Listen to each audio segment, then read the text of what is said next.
The young lady you are seeing on this video is the wife of the governor of Ebonyi State. That's the wife of Governor Francis Ogbonnanwifuru. Before the husband became the governor, in fact, the Speaker of Ebonyi State House of Assembly, this woman had no career. There is nobody in Ebonyi State today that will tell you that this is her job.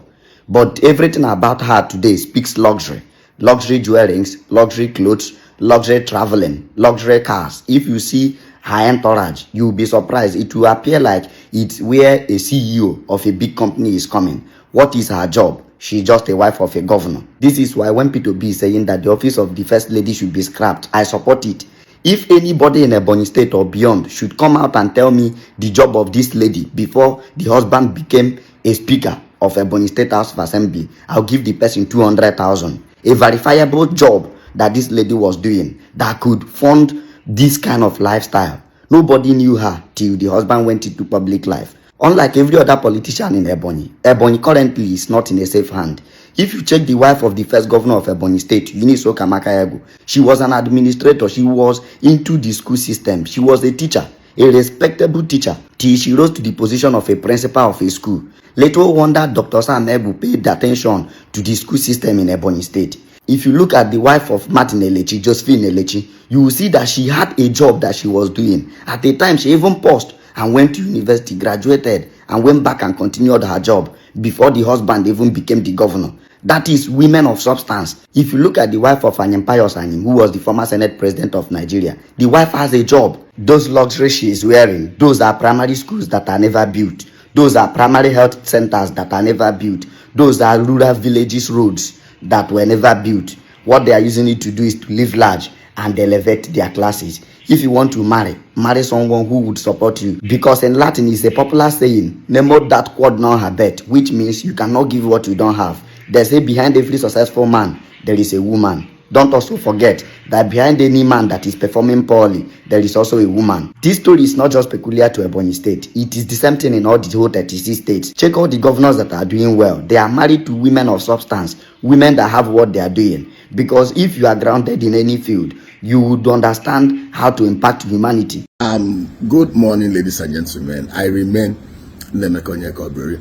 It's our duty, civic obligation as citizens to correct some of this erroneous impression, some of this misguided impression, some of these faulty narratives that sometimes some of these looting, incompetent political bandits usually sell out there. And most ignorant people will continue to fly it.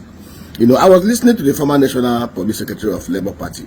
This guy, I've forgotten that if I don't even need, there's no need, youth leader, national youth leader of the Labour Party. I think he was on Car podcast. And he regurgitated the same false, faulty, criminal narratives. Oh, Peter Obi was governor for 8 years. Where he is not a builder of men. Where are his commissioners? Where are those that work with him? Then he started other governors who were under Peter Obi's set, who were able to raise many political criminals and bandits who are littering the political space. Now let me tell you, deep begets deep. Light beget light. Darkness beget darkness. Peter Obi is not Alibaba that is so specialized in raising 40 thieves. Peter Obi is a man who was called to serve. You know, the difference between this Fourth Republic and the First Republic was in the First Republic. For most of you who do not understand history, go back and look at the constitutional, physical, and governance arrangement of the First Republic. Political office holders were part-timers. Their pegs of office was tied to that of the civil service. And that was why most Ifulefus were discouraged from entering the political space. Most men that participated in the First Republic, like parliamentarians, were wealthy, erudite, knowledgeable men who did not go there to go and steal and loot, but who went there to contribute their wealth of experiences, their knowledge, their experiences to ensure that we build a better society.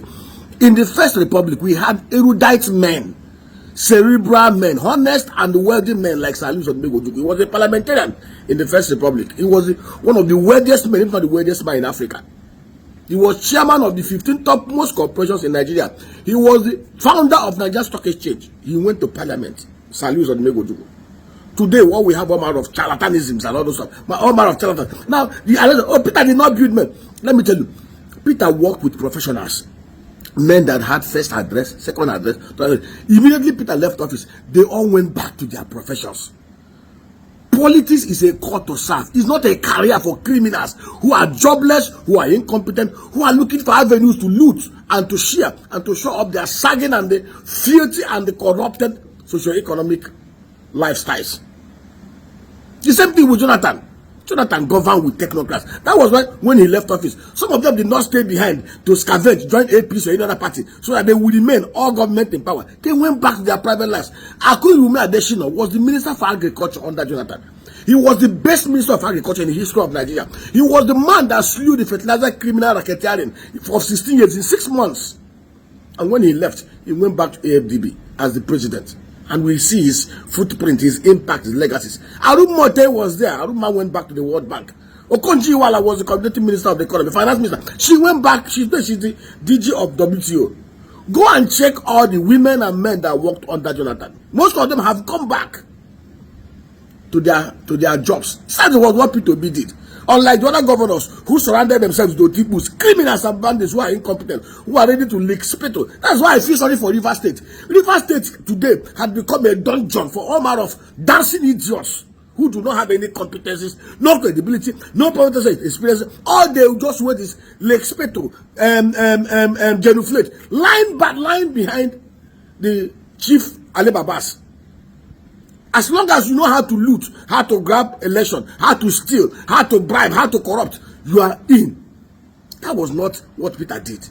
Peter built the Anambra Integrated Development Program on the mantra of competence, character, and capacity.